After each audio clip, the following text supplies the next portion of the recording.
మీరు పరోక్షంగా ఆంధ్రప్రదేశ్కు సహకరిస్తూ తెలంగాణ ప్రయోజనాలను ఫలంగా పెడతా ఉన్నారు. ఇవాళ సుప్రీంకోర్టులో మన కేసు వచ్చింది. గోదావరి నల్లమల సాగర్ కేసు ఈరోజు సుప్రీంకోర్టులో వచ్చింది. సుప్రీంకోర్టులో వస్తే సుప్రీంకోర్టు ఉన్నత న్యాయమూర్తులు ఈరోజు ఏం చెప్పినారు? ఈ కేసు నిలవదు, ఈ కేసు మీరు ప్రొసీజరల్ ల్యాప్సెస్ ఉన్నాయి, మీ సూట్ సరిగా ఫైల్ చేయలేదు అని రాష్ట్ర ప్రభుత్వానికి మొట్టికాయలేసింది సుప్రీంకోర్టు. మీ ఉద్దేశం ఏంటి? మీరు కావాలనే ఉద్దేశపూర్వకంగా కేసు నిలవద్దనే మీరు తప్పుడు కేసు వేసి లోపభూయిష్టంగా కేసును ఫైల్ చేసి ఈరోజు పత్రికా సమావేశానికి గౌరవ శాసనసభ్యులందరం కూడా ఈరోజు పత్రికా సమావేశం ఏర్పడిస్తున్నాం. మేమందరం ఒక ఆవేదనతోటి పత్రికా సమావేశం ఏర్పాటు చేస్తున్నాం. ప్రజల బాధలు చూసి, ప్రజల అవస్థలు చూసి, నిజంగా మమ్మల్ని ఎన్నుకున్న ప్రజలు బాధపడుతుంటే చూసి ఒక ఆవేదనతోటి ఈరోజు మేము పత్రికా సమావేశం ఏర్పడేస్తున్నాం. మీరు దీన్ని రాజకీయ కోణంలో చూస్తున్నారు, కానీ మేము ప్రజల ఇష్యూలాగా చూసుకొని ఈరోజు పత్రికా సమావేశం. ఈ సమావేశంతోటన్నా ప్రభుత్వం కళ్ళు తెరవాలని చెప్పుకుంటూ నిన్న దేవాదులకు మంత్రుల బృందం పోయిండ్రు. నేను సూటిగా రేవంత్ రెడ్డి ప్రభుత్వం అడుగుతున్నా, ఇంత జరుగుతుంది. ఉత్తర తెలంగాణలో ముఖ్యంగా కరీంనగర్ మొత్తం పంటలు ఎండిపోతున్నాయి. పంటలతో పాటు తాగునీరుకి ఇబ్బంది అవుతుంది. మేజర్ కార్పొరేషన్కు తాగునీరుకి ఇబ్బంది అవుతుంది. మరి ఇంత మేము దగ్గర ఒక 1 మంత్ నుంచి కన్నెపల్లి నుంచి మోటార్ లాంచ్ చేయి మా బాధ చూడమంటే ఎందుకో పట్టించుకోకుండా మీరు మంత్రులు దేవాదులో వేలు పోండి, నో ప్రాబ్లం. మరి మా కరీంనగర్ ఏం తప్పు చేసింది? మా కన్నెపల్లి ఏం తప్పు చేసింది? మా మేడిగడ్డ ఏం తప్పు చేసింది? ఎందుకు ఇటువైపు మంత్రుల బృందం వస్తలేరు? అంటే కాళేశ్వరం ప్రాజెక్టు కరీంనగర్ అనేది తెలంగాణలో భాగం కాదా, అంతర్భాగం కాదా? ఎందుకు మా మీద కక్ష ఇది? పోండి, దేవాదులో పోయిండ్రు కదా, శబాష్. రేపు మీరు ముఖ్యమంత్రి గారు, మీ మంత్రుల బృందం రండి, ఎల్లంపల్లికి రండి, రేపు హెలికాప్టర్ వేసుకొని వెళ్ళిపోండి. అంట బర్త్డే ఫంక్షన్కి హెలికాప్టర్ పోతారు కదా. ఈరోజు ప్రజల యొక్క ముఖ్యమైన రైతుల ఇష్యూని కాబట్టి, నాట్ ఓన్లీ ప్రజల ఇష్యూ, ఒక హెలికాప్టర్ వేసుకొని ముఖ్యమంత్రి మంత్రుల బృందం ఒక్కసారి మేడిగడ్డ ఒక హాల్టు, దాని నుంచి మీరు ఎల్లంపల్లి కాడ ఒక హాల్టు, ఎల్లంపల్లి నుంచి బిడ్మాన్ ఒక హాల్ట్ చేస్తే మీకు మా బాధలు మేము చెప్పేటప్పుడు అర్థమైతే మీకు కనబడితే కళ్ళపల్లి ఎందుకు మీరు చూడలేకపోతుర్రు? ముఖ్యంగా మేము మళ్ళీ ఒకసారి ఒక 15 రోజుల నుంచి ఇదే ప్రభుత్వం రిక్వెస్ట్ చేస్తూనే ఉన్నాం, భేషజాల గోకండి, ప్రజా ఇష్యూ. మొన్న ధర్నా చేస్తే అందులో ఎక్కువ శాతం కాంగ్రెస్ రైతులంగా వచ్చిండ్రు, బీజేపీ రైతులు వచ్చిండ్రు. దీన్ని భేషజాల గోకని చెప్పి మళ్ళొక్కసారి మిమ్మల్ని ప్రభుత్వం డిమాండ్ ఏమని చేస్తున్నామంటే, కాళేశ్వరం మేడిగడ్డ భూమి పునాది అప్పుడు నేను ఎమ్మెల్యేగా ఉన్నా. మేడిగడ్డకు కేసీఆర్ గారితో పాటు మేడిగడ్డ భూమి పూజ అప్పుడంగా నేను శాసనసభ్యుని. మేడిగడ్డ కంప్లీట్ అయిన తర్వాత నేను ఎమ్మెల్యేగా ఉన్నా. దాని తర్వాత మొట్టమొదటి నీళ్లు మేడిగడ్డ నుంచి ఎత్తిపోసిన తర్వాత ఫస్ట్ నీళ్లు బయటకు వచ్చింది స్లూస్ ద్వారా వచ్చింది, ఆచంపల్లి స్లూస్. మేడిగడ్డ గడ్డ ఎత్తిన నీళ్లు ఆచంపల్లి స్లూస్ ద్వారా 10 గ్రామాలకు నీళ్ళు ఇచ్చినాం. అప్పుడు నేను ఎమ్మెల్యేగా ఉన్నా.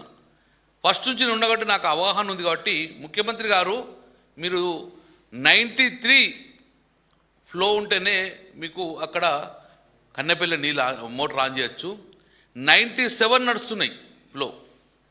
నేనేమంటున్నా, ఒక్కసారి మీ బృందాన్ని పంపిండి, మేము వస్తాం. మా ముందట మీరు మోటార్ లాంచ్ చేసే అవకాశం ఉంటుంది, దయచేసి మీరు పంపండి. మీరు అన్నారు కదా మేడిగడ్డ మీరు రిపేర్ చేయమన్నామని. మీరు మేడిగడ్డ రిపేర్ చేయకున్నా పర్లేదు, కిందికి ఫ్లో వాటర్ పోతున్నా మంచి, రోజు ఒక 9 TMs నీళ్ళు పోయినా పర్లేదు, మాకు ఇబ్బంది లేదు. కానీ ఆ మేడిగడ్డ రిపేర్ చేయకున్నా, మేడిగడ్డ కూడా వాటర్ అరేంజ్ చేయకున్నా కన్నెపల్లి పంపు కూడా ఫ్లో ఉన్నది. కన్నెపల్లి పంపు కూడా మోటార్ లాంచ్ చేయండి. అన్నారంలో నింపకండి. అన్నారం నింపితే భద్రాచలం కూలిపోతుంది అంటారు కదా, మునిగిపోతుంది అంటారు కదా. అన్నారంలో నింపవసరం లేదు. అన్నారంలను వేసుకుంటూ సుందిళ్లకు మళ్ళీ లిఫ్ట్ చేసుకుంటూ సుందిళ్ళ నుంచి మీరు ఎల్లంపల్లి దాకా నీళ్ళు తీసుకురండి. ఇదక్కడ ఒక పని చేయండి, మేము మీ ఎంబడి వస్తాం, మీరు మమ్మల్ని అమ్మనండి, మేము వస్తాం. ఒకవేళ మీరు తప్పు చెప్తే గిట్ట ప్రజల ముందు మమ్మల్ని దోషిగా పెట్టండి. కానీ మీరు ఎల్లంపల్లికి మరియు కన్నెపల్లి పంపకు మీ మంత్రుల బృందాన్ని పంపండి, ఇంజనీర్లను. ఒక్కటి మాత్రం చెప్తున్నాం, ఈరోజు మిడ్మానేరు ఎండిపోయింది. మిడ్మానేరు ఎల్లంపల్లి నుంచి మిడ్మానేరు 2 రూట్లో వరదకాలంలో ఎన్నో స్లూస్ ఉన్నాయి, 100 స్లూస్ ఉన్నాయి. ఆ రైతాంగా మొత్తం కూడా రైతులు పంట వేసే పరిస్థితి లేదు. అక్కడ నుంచి మిడ్మానేరు నుంచి ఎల్ఎండికి వచ్చే నీళ్లు రాక ఎల్ఎండిలో ఇప్పుడు 5.3 టీఎంసీలు నీళ్లు ఉన్నాయి. అందులో 3 టీఎంసీలు మాత్రం డెడ్ స్టోరేజ్, అంటే ఉన్నది 2 టీఎంసీలే. ఇప్పటికీ బూస్టర్ పంపులు ఆన్ చేస్తున్నాం కరీంనగర్ నగరానికి. 15-20 రోజుల తర్వాత ఎవాపరేషన్ లాస్ వలన ఆ బూస్టర్ పంపులకు కూడా నీళ్ళు అందే పరిస్థితి లేదు. తాగునీరు కూడా ఇబ్బంది అవుతుంది. జీవితంలో ఎప్పుడంగా ఈ జూలై మాసంలో డెడ్ స్టోరేజ్ రాలేదు. ఎప్పుడంగా మిడ్మానేరు ద్వారా నీళ్ళు వింపుదము. కానీ ఈరోజు తాగునీరుకి ఇబ్బంది అవుతుంది, సాగునీరుకి ఇబ్బంది అవుతుంది. ఎందుకు బేషాలు పోతున్నారు? ఎందుకు మా మీద కక్ష? కాబట్టి మేము రేవంత్ రెడ్డి గారిని, మీకు ఎవరు సలహాలు ఇస్తుండ్రో, ఎవరు మీకు రాంగ్ డైరెక్షన్ ఇస్తుండ్రో ఇవన్నీ తప్పు. మీరు రండి, రేపు మీ బృందం ఒక హెలికాప్టర్ వేసుకొని రండి, మమ్మల్ని రమ్మనండి. కన్నెపల్లికల మోటార్లు ఆన్ చేసే అవకాశం ఉన్నది. దాన్ని ఇమ్మీడియట్గా మీరు అన్నారం నింపండి. అన్నారం కూలిపోదు, మా గ్యారంటీ.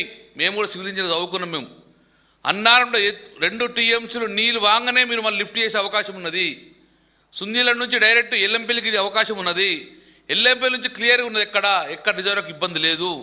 కాబట్టి ఎక్కడన్నా అన్నారంలో కూలిపోతే మేమే బాధ్యత వహిస్తాం. కాబట్టి ప్రజలకు, రైతులకు ఇబ్బంది చేయకండి. రైతాంగాన్ని మొగులకే చూస్తున్నారు, ఆకాశం వైపు చూస్తున్న వర్షం వస్తా అని. ఎల్లిలో ఉంటే చెప్పినా కూడా ఇప్పుడు రైతులు పంట వేసే పరిస్థితి లేదు. దయచేసి చెప్తున్నాను, బేసిజాలకు పోకండి. రైతులు చాలా ఇబ్బందులు ఉన్నారు, ప్రజలు ఇబ్బంది ఉన్నారు. మేము ఎండాకాలం మండు టెండల్లో కరీంనగర్ నగరంలో కేటీ రామారావు గారు ఛాన్స్ చేశారు. కరీంనగర్ నగరంలో ప్రతిరోజు వాటర్ ఇచ్చిన ఏకైక కార్పొరేషన్. డైలీ వాటర్ పేరు మీద కరీంనగర్ నగరంలో మేము డైలీ వాటర్ ఇచ్చినాం. సౌత్ ఇండియాలోనే ప్రప్రదంగా కరీంనగర్ కార్పొరేషన్లో ఒక 5 డివిజన్లకు 24/7 అంటే 24 గంటలు నీళ్ళు ఇచ్చినాం. ఎప్పుడు నల్ల ఇప్పితే అప్పుడు నల్ల వచ్చే విధంగా పైలట్ ప్రాజెక్ట్ చేసినాం 24/7. ఎందుకంటే సోర్స్ ఆఫ్ వాటర్ ఎల్ఎండిలో బాగుండే.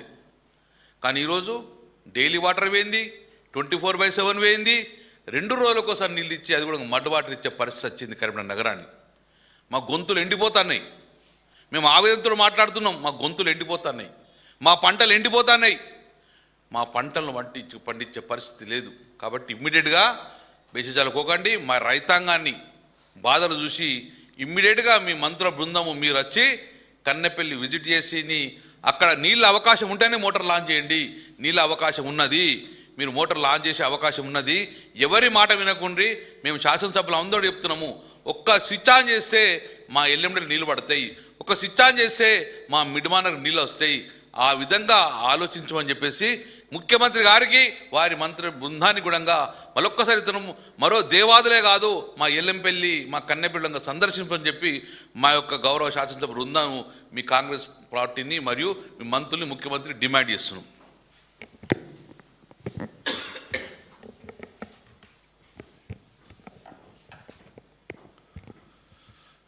ఎలక్ట్రానిక్ మీడియా, ప్రింట్ మీడియా మిత్రులకి ఇవాళ నేను మాతో పాటు గౌరవ శాసనసభ్యులు అందరం కూడా కలిసి ఇవాళ రైతుల పక్షాన ప్రెస్ మీట్ పెట్టాలని ఇవాళ నిర్ణయించుకున్నాం. ఇవాళ ప్రెస్ మీట్ మాట్లాడడానికి కారణం, ఇవాళ చాలా కడుపు మంటతోని ఇవాళ ప్రెస్ మీట్ పెట్టడం జరుగుతూ ఉంది. నేను హుజరాబాద్ నియోజకవర్గంలో తిరుగుతూ ఉంటే రైతుల ఆవేదన చూసి, నా హుజరాబాద్ నియోజకవర్గంలో ఉన్న రైతుల ఆవేదన చూసి, వారి కడుపు మంట చూసి, ఇలా నీళ్లు రాకుంటే వెలవెలలాడిపోతుంటే ఇలా ఎంత ఇబ్బంది పడతా ఉంటే ఇలా ఎట్లయితే హుజురాబాద్ నియోజకవర్గంలో రైతులు ఇబ్బంది పడుతున్నారో ఇలా ఉత్తర తెలంగాణలో ఉన్న రైతులందరూ కూడా ఇలా నీళ్లు లేక చాలా ఇబ్బంది పడతా ఉన్నారు. కడుపు మంటతోని మేము ప్రెస్ మీట్ పెడతా ఉన్నాం రైతుల పక్షాన.